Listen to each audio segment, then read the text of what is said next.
Oi! Come on. You Junior B up in this motherfucker. Mr. Manager, you know. You know what I'm saying? We here rocking with 206 Drip TV. You know what I'm saying? Number one in Seattle. Number one, the best in Seattle. The first to do it, man. You know what I'm saying? There's a lot of fake, phonies, copycats, frauds. You know what I'm saying? A bunch of that shit. You know what I'm saying? We ain't gonna say no names. You know what I'm saying? But you know, we here rocking with the best. You know what it is. You heard it here. Junior B. Big dog shit. Come on. John Dami made the beat and I'm gon' kill it. That's right. Junior B in this motherfucker. Look. Harder than a super Out in traffic, man, they notice me. I'm only 21, my whip in the 20 teens. Know she had to pay the fee, she said she fucking me. I'm either out up in these streets or rapping on these beats. See, you need it. Come on. Go look at it. So explain this, bro. First off, how'd you get the name? Like, why Junior B? Really, the name is self-explanatory. Like, my first name is Brian, so Brian. I'm Brian Jr., you feel me? So my Yep. dad, I'm a junior for my dad, and my dad is Big B, you know what I'm saying? Yeah. Everybody from the neighborhood, you know what I'm saying, knew my dad as Big B. So when I was Big little, like shit, maybe like 11, 12, my brothers started calling me Junior B's, and they call my dad Big Steezy. Okay. And then how'd you get into music? Why you want to do music? You know what I'm saying? Like, cause the way you do music is a little bit different. I feel like than everybody else. You be coming with like real shit, and it's real professional. You know what I'm saying? Went to go kick with my dad. I realized that my little brother on my dad's side, he make music. So just kicking it with him, trying to be a big brother to him. He making music, shit. I'm there with him. I want to partake in what he's interested in. So, you know, and I always wanted to rap, but you know, I never really went out, you know, and did it. But that was the first person I was kind of comfortable with, and I wanted to be supportive of what he was doing. I really, to be honest with you, I didn't start taking the music serious though until shit, like 22. Like within the last 6 or 7 months, really is when I.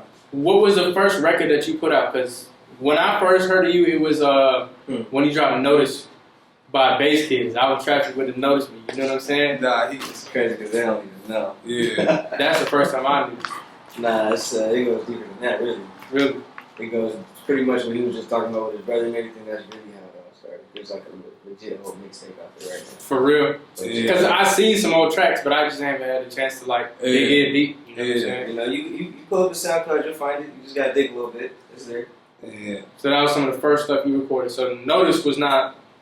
Nah, Notice was the first thing I ever put on like Apple and iTunes. You know what I'm saying? I put a couple dollars behind, but really, like I was saying, when I was making music with my little brother, I pretty much like I was going to my pop's house, my little brother standing over there, and we was doing records. It was like one night I went over there, I did my first record, went home, sat on it, and the next night I'm going back, you know, to kick it with him.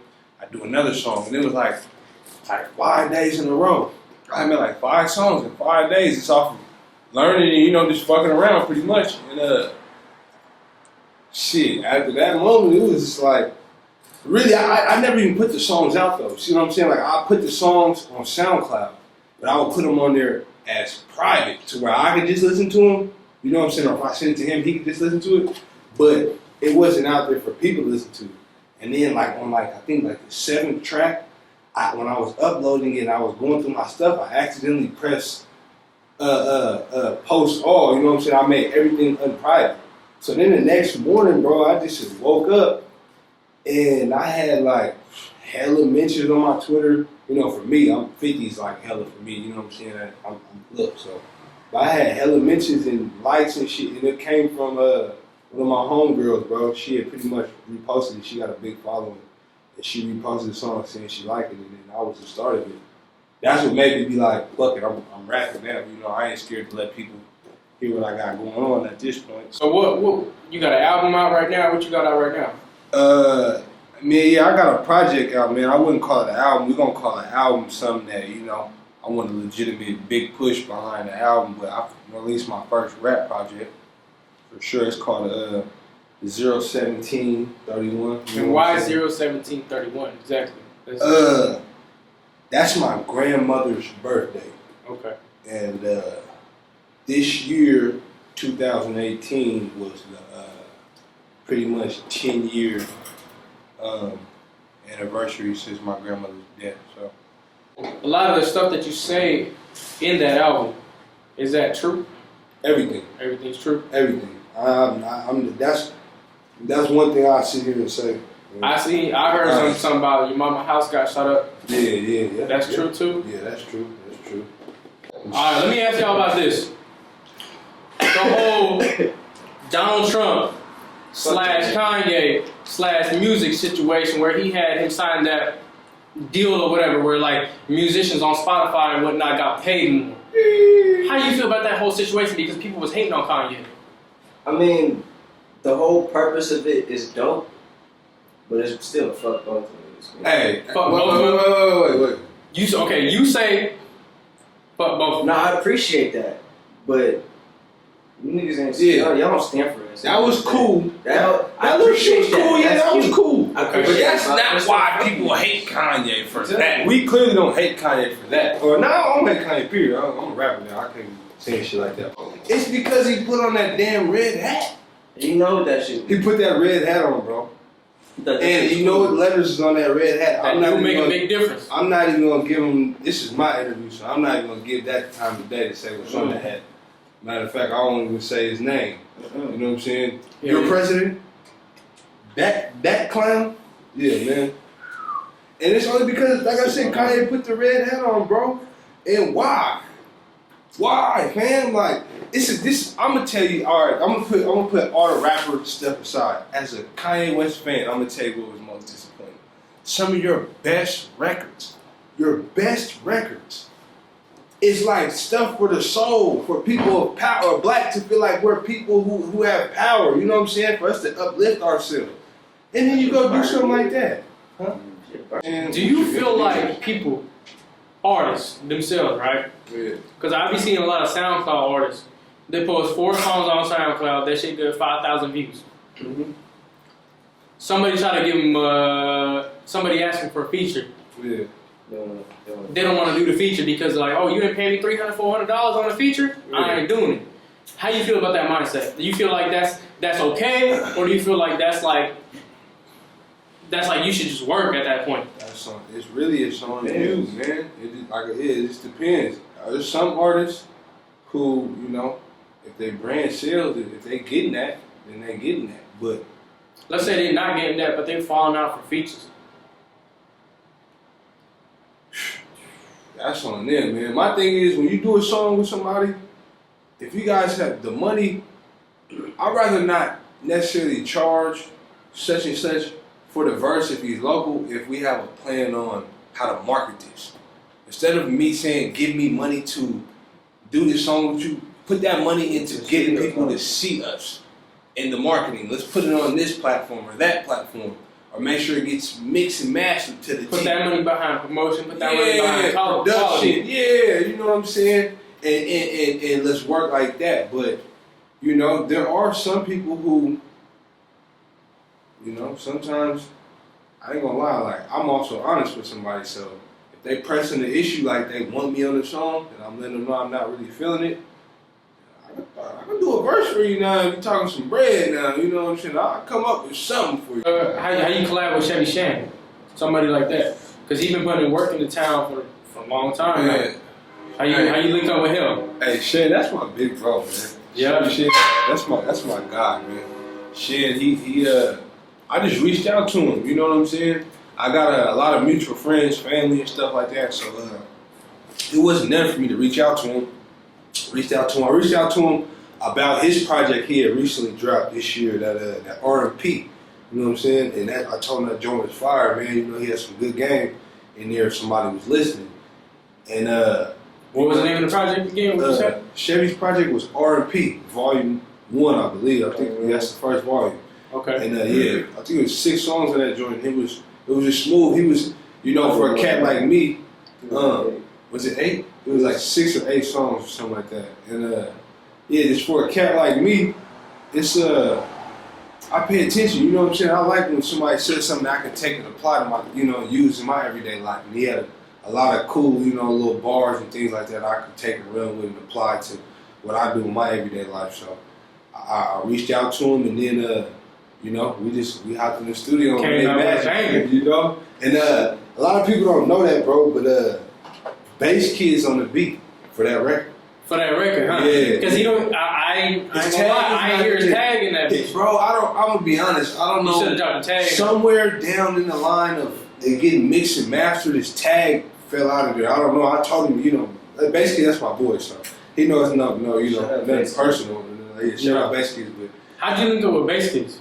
Because he be doing stuff, and he's like a Zaytoven from Seattle, but more. Yeah, you know what I'm saying? Yeah, doing this thing. I reached out to Bass Kids on a professional tip. Really, you know, we got mutual friends. I first knew about Bass Kids before he knew about me. When I was in high school, my boy AP had pretty much just moved to the West and came to my high school. He moved from the West. AP based? Yeah, AP, yeah.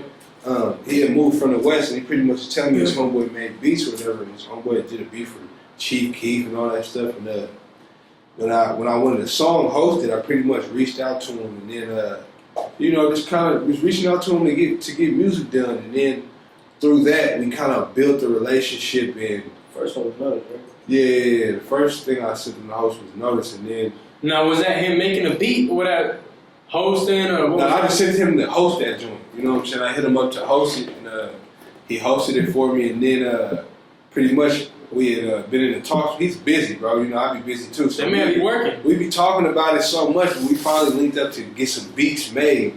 And the first thing I had told him, man, let's get. I already knew the sample and everything. It was just a matter of us figuring out the, you know, the little details and things like that. And the first record we did was Loose Ends, and we got, you know, me and basically got, you know, some stuff. I ain't gonna say a lot of records because they ain't all done yet. But we got some fire stuff that is done. That's you know, yeah, it's gonna definitely wake some stuff up. Shout out Bass Kids and Ralphie D too. My boy, Ralphie D be putting in work. Yeah, that project sound dope. Yeah. That's that little clip. 8-0. Yeah, 8-0. Yeah. Now, who's your biggest influence as far as the city goes? Do you have an influence in the city? Somebody that you look up to? Musically?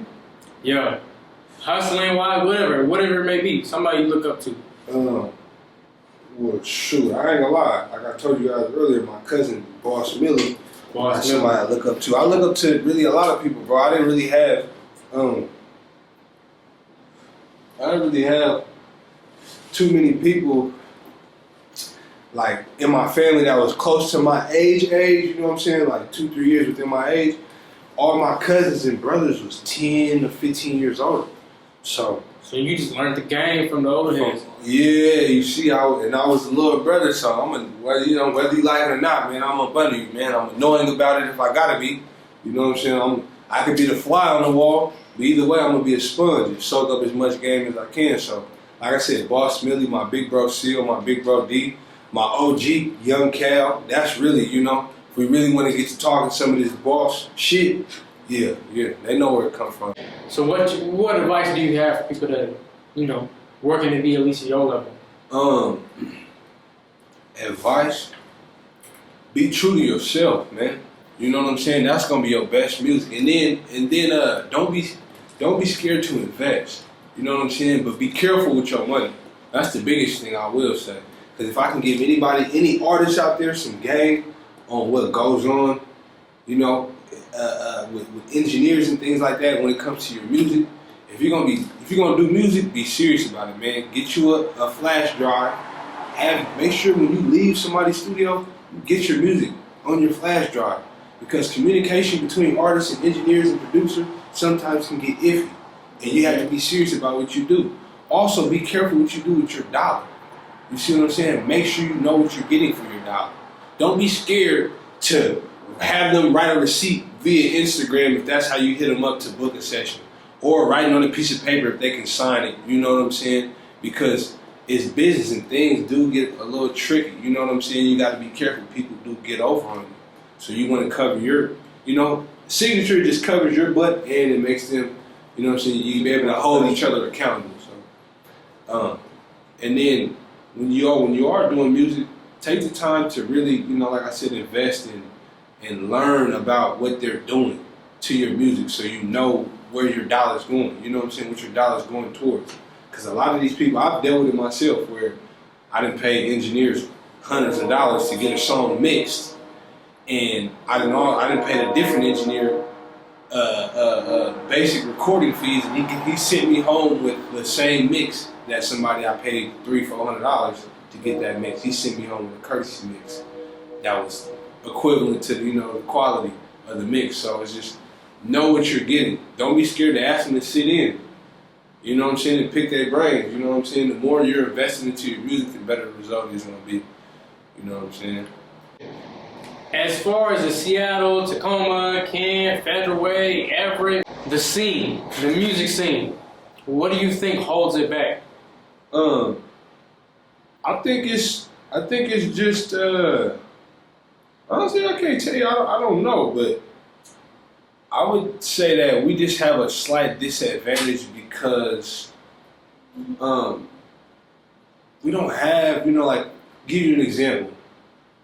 If I live in LA and I know there's these big A&Rs and these big management companies and these big record labels within my state or my city or my general area, I can maybe leave a CD underneath such a Dr. Dre's studio door every day and have that slight chance, or catch him at a restaurant or such like that. You know what I'm saying? But I think the people that help us get to where we need to get to be nationally recognized, we have to travel to other places or somehow communicate, reach out, or get them, just catch them at the certain times in which they're here and showcase it. So I think every artist, and really, I respect every artist in the city because, or most artists in the city because they're doing really all they can, bro. As much as they know. They're doing a lot of work, they're bro. investing money into, sites like Dizzler. All right, bro. We finna wrap it up. Yeah. Right now. Yeah. Let the people know. Camera facing right at you. Yeah. Let the people know what you got coming next. This is your moment to plug yourself. Shoot, man. Anything you want to say? We got clothing coming up, man. You know what I'm saying? Spring collection coming up. We're working on that right now. You know what I'm saying? I got records coming up. I got records that's already finished. We got videos coming up. I'll let you guys know. We got the Where I'm From video coming up. That'll be the first one coming up. That'll be out within the next month or so. Lucian's video is done. We're going to try to see if we can get that on some more sites. And then I Can Never. That video is about to be crazy when it come out. That's coming up. And then we're looking forward to just working with artists around the city and keep on expanding and building our brand. How can somebody reach out to you? You want to reach me, man. You know what I'm saying? Come with some Fetty or something. You know what I'm saying? If you really want to reach me, you'll know how with some bread. The ones I'm talking to know what I'm talking about. But if you're looking to follow me or something like that, you can follow me at Junior Beezin, JRBEEZIN, and that's on Twitter, Instagram, Snapchat. If you're looking for my music, you can find it on social media. It's going to be in the Drip TV playlist for sure. Yeah, Drip TV playlist for sure. You can find it on Spotify, Junior B, Apple Music, you know what I'm saying, Soundcloud, all the major platforms, man, you know what I'm saying. Hey, free my big brother Ron, too. Around this motherfucker, you dig?